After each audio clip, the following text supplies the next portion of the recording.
तो दोस्तों आज हम फिर से आपके लिए लेकर आए हैं देश दुनिया की सभी ताजा बड़ी खबरें फटाफट एक एक कर विस्तार से आज आपको बताएंगे। तो वीडियो को अंत तक जरूर देखें। दोस्तों वीडियो बनाने में हमें काफी मेहनत लगी है, तो वीडियो को दिल से लाइक कर दीजिए। दोस्तों पहली खबर मैं आपको बता दें कि आरएसएस और हिंदू संगठनों को झटका देकर जम्मू कश्मीर को पाकिस्तान को सौंप सकती है मोदी सरकार, बीजेपी ले सकती है और बड़ा फैसला, हिंदुस्तान को लग सकता है झटका। वहीं आपको बताएंगे दोस्तों कि देश भर में विरोध के बीच अग्निपथ स्कीम के समर्थन में आए रामदेव, मुस्लिम राष्ट्रीय मंच मोदी सरकार से स्कीम न वापस लेने की है अपील। वहीं आपको बताएंगे दोस्तों कि झारखंड पॉलिटिक्स में असदुद्दीन ओवैसी की हुई एंट्री, तो असदुद्दीन ओवैसी के बयान पर भड़के कांग्रेस एमएलए इरफान अंसारी अग्निपथ योजना का भी किया विरोध। वहीं आपको बताएंगे दोस्तों कि मोदी की अग्निपथ योजना का ममता बनर्जी ने किया विरोध, कहा अग्निवीर जब रिटायर होंगे तब बीजेपी उन्हें कराएगी अपनी पार्टी में शामिल और सभी लड़ाएगी चुनाव। वहीं आपको बताएंगे दोस्तों की अग्निपथ योजना की मायावती ने नोटबंदी और लॉकडाउन से कर दी तुलना, कहा अग्निपथ योजना का अंत में होगा यही हाल।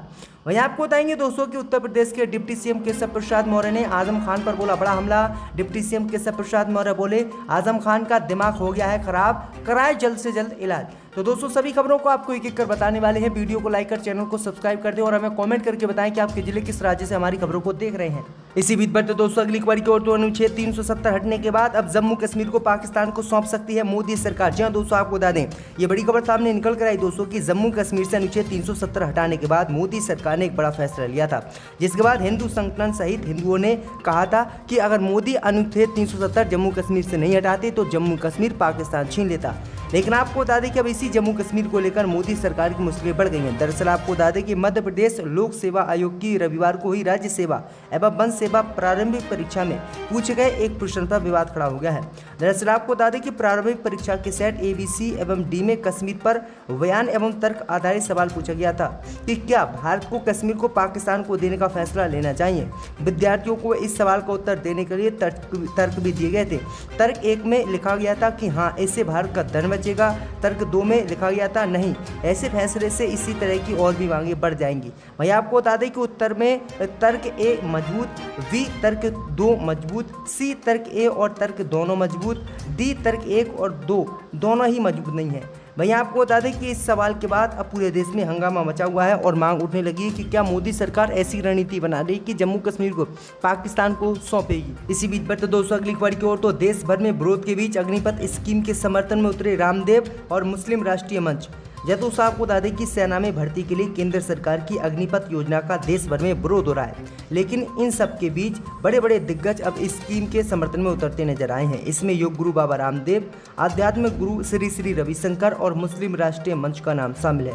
विरोध करने वाले छात्रों से बाबा रामदेव ने अपील की है कि अगर उन्हें विरोध करना ही है तो वह अहिंसक तरीके से करें, क्योंकि विरोध में हिंसा और आगजनी करना गलत है।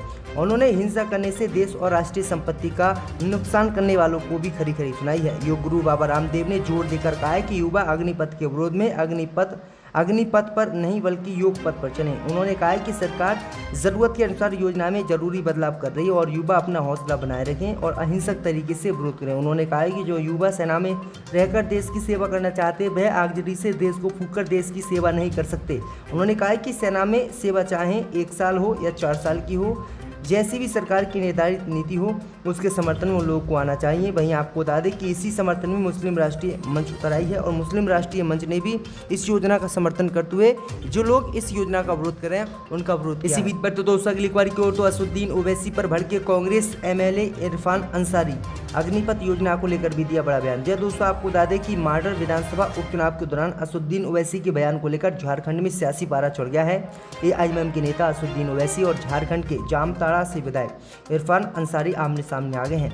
ओवैसी के बयान पर पलटवार करते हुए कांग्रेस विधायक इरफान अंसारी ने असदुद्दीन ओवैसी को बीजेपी का एजेंट तक बता दिया है। उन्होंने कहा है कि मैं जा रहा हूं हैदराबाद, क्योंकि हैदराबाद इनके बाप का नहीं है। बिहार उत्तर प्रदेश में सरकार ओवैसी के कारण है। इरफान अंसारी ने कहा कि उनके पिता फुरकान अंसारी पर ओवैसी ने जैसी टिप्पणी की उसका यही जवाब है कि हाँ झारखंड मेरे बाप की जागीर है। उनके त्याग और अथक प्रयास से ही झारखंड अलग राज्य बना है। उन्होंने कहा कि हैदराबाद में 5 लोगों की जान गई पर वो कभी मिलने नहीं गए। उनके बयान से मैं हतप्रभु हूँ। मतलब है कि माडर विधानसभा उपचुनाव में बीजेपी से अलग होकर निर्दलीय चुनाव लड़ रहे देव कुमार धान के समर्थन में असदुद्दीन ओवैसी यहाँ पर पहुंचे थे और उन्होंने कांग्रेस पर यह बड़ा हमला बोला था। इसी बीच बढ़ते दोस्तों अगली खबर की ओर तो मोदी की अग्निपथ योजना के विरोध में उतरी ममता बनर्जी, बोला बड़ा हमला। जय दोस्तों, आपको बता दें ये बड़ी खबर सामने निकल कर आई दोस्तों की मोदी सरकार की अग्निपथ योजना को लेकर पश्चिम बंगाल की मुख्यमंत्री ममता बनर्जी ने बड़ा हमला बोला है। ममता बनर्जी ने कहा है कि अग्निपथ योजना बिल्कुल गलत है और अग्निपथ योजना लाकर मोदी सरकार ने युवाओं के साथ धोखा किया है, जो कि पिछले 8 साल से मोदी सरकार करती आ रही है। वहीं आपको बता दें कि उन्होंने कहा है कि अग्निवीर के नाम पर सशस्त्र कैडर तैयार करना भाजपा चाहती है और फिर भाजपा इन लोगों से बीजेपी ज्वाइन करवाएगी। इसी बीच बढ़ते दोस्तों अगली खबर की ओर तो उत्तर प्रदेश में उपचुनाव को लेकर डिप्टी सीएम केशव प्रसाद मौर्य का बड़ा हमला, कहा आजम खान का दिमाग खराब हो गया है, इलाज कराएं। यह दोस्तों आपको बता दें कि रामपुर और आजमगढ़ में लोकसभा उपचुनाव को लेकर भारतीय जनता पार्टी और समाजवादी पार्टी के बीच आरोप प्रत्यारोप का दौर जारी है। इसी बीच उत्तर प्रदेश के डिप्टी सीएम केशव प्रसाद मौर्य ने समाजवादी पार्टी के नेता आजम खान पर गंभीर टिप्पणी की है। उन्होंने कहा है कि हार की संभावना के बीच आजम खान का मानसिक संतुलन खराब हो गया है। डिप्टी सीएम यहीं नहीं रुके, उन्होंने कहा है कि आजम खान प्रचार की जगह इलाज कराए। डिप्टी सीएम ने मंगलवार को ये बयान दिया था। तो ये बड़ी अपडेट आ रही क्योंकि आजम खान जेल से रिहा होने के बाद रामपुर और आजमगढ़ दोनों ही जगह बीजेपी पर हमला बोल रहे हैं और लगातार भाजपा की पोल खोल रहे हैं। इसी बीच बढ़ते दोस्तों अगली खबर की ओर तो बाइडेन के साइकिल चलाने और गिरने पर ट्रंप का तंज, बोले मैं कभी नहीं चलाऊंगा साइकिल। जी दोस्तों आपको बता दें कि अमेरिकी राष्ट्रपति जो बाइडेन के साइकिल चलाने और गिरने पर पूर्व अमेरिकी राष्ट्रपति डोनाल्ड ट्रंप ने तंज कसा है। ट्रंप ने बाइडेन के स्वस्थ होने की उम्मीद प्रकट करते हुए कहा है कि मैं कभी साइकिल नहीं चलाऊंगा।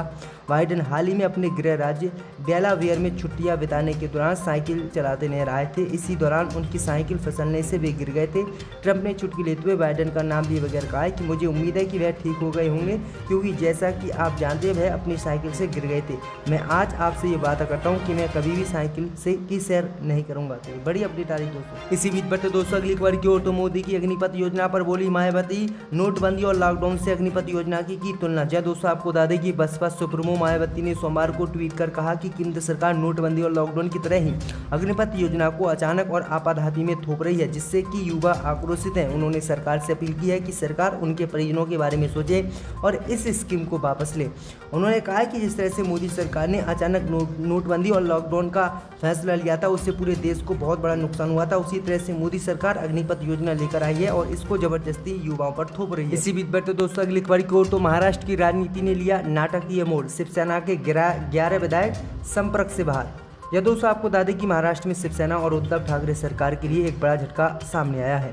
महाविकास अघाड़ी सरकार में शहरी विकास मंत्री एकनाथ शिंदे समेत शिवसेना के 11 विधायकों से पार्टी अकाल मानकर संपर्क नहीं हो पा रहा। ये घटनाक्रम महाराष्ट्र विधानसभा परिषद चुनाव के एक दिन बाद सामने आया है, जिसमें भाजपा ने सत्तारूढ़ शिवसेना राकांपा कांग्रेस गठबंधन को जोरदार झटका देते हुए 5 सीट जीत ली है।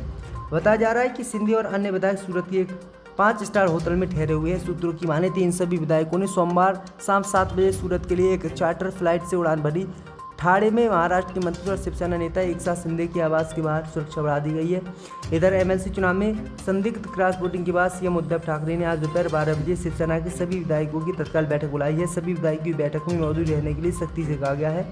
एमबीए के घटक दल कांग्रेस को उम्मीदवार चंद्रकांत हंडारे एमएलसी चुनाव हार गए हैं। तो ये बड़ी अपडेट आ रही है। इसी बीच बढ़ते दोस्तों अगली खबर की ओर तो अग्निपथ योजना को लेकर मोदी सरकार पर भड़की ममता बनर्जी। यह दोस्तों आपको बता दें कि पश्चिम बंगाल की मुख्यमंत्री ममता बनर्जी ने सेना में भर्ती की नई अग्निपथ योजना का विरोध करते हुए केंद्र सरकार पर जमकर हमला बोला है। सोमवार को राज्य विधानसभा में ममता बनर्जी ने कहा है कि भाजपा नई रक्षा भर्ती के जरिए अपना सशस्त्र कैडर आधार बनाने की कोशिश कर रही है। केंद्र सरकार की अग्निपथ योजना भाजपा की अपने स्वयं के सशस्त्र बल बनाने की चाल है। मुख्यमंत्री ने विधानसभा के चल रहे मानसूनी सत्र के दौरान सदन के पटल पर कहा कि अग्निपथ परियोजना की घोषणा रक्षा मंत्रालय द्वारा नहीं की गई थी, बल्कि इसकी घोषणा केंद्रीय गृह मंत्रालय द्वारा की गई है। नियम के अनुसार सेना में भर्ती के लिए घोषणा रक्षा मंत्रालय द्वारा की जाती है, लेकिन अग्निपथ योजना के क्षेत्र में ऐसा नहीं किया गया है। इसी बीच बढ़ते दोस्तों अगली खबर की ओर तो मध्य प्रदेश में कांग्रेस की महापौर प्रत्याशी पर पैसे बांटने का बीजेपी ने लगाया आरोप। बीजेपी पहुंची चुनाव आयोग। यह दोस्तों आपको बता दें कि मध्य प्रदेश के नगरीय निकाय चुनाव में प्रचार तेज हो गया है। बीजेपी कांग्रेस के महापौर प्रत्याशी लगातार प्रचार में जुटे हुए हैं। इस बीच सागर से कांग्रेस की महापौर पद की प्रत्याशी निधि जैन पर नोट बांटने का आरोप लगा है। सोशल मीडिया पर एक वीडियो वायरल हो रहा है जिसके आधार पर कांग्रेस प्रत्याशी पर नोट बांटने का आरोप है। बीजेपी ने इस मामले में कलेक्टर से कांग्रेस प्रत्याशी की शिकायत की है। इसके अलावा बीजेपी अब राज्य निर्वाचन आयोग भी पहुंच गई है। बीजेपी के कुछ नेताओं ने राजधानी भोपाल पहुंचकर कांग्रेस प्रत्याशी निधि जैन की शिकायत निर्वाचन आयोग से की। बीजेपी का आरोप है कि कांग्रेस प्रत्याशी पैसे बांटकर वोट जुटाने की कोशिश में जुटी है। बीजेपी ने वायरल वीडियो के आधार पर राज्य निर्वाचन आयोग से शिकायत की। बीजेपी का आरोप है कि कांग्रेस प्रत्याशी वीडियो में 500 के नोट बांटते हुए दिखाई दे रही थी। बड़ी अपडेट आई दोस्तों।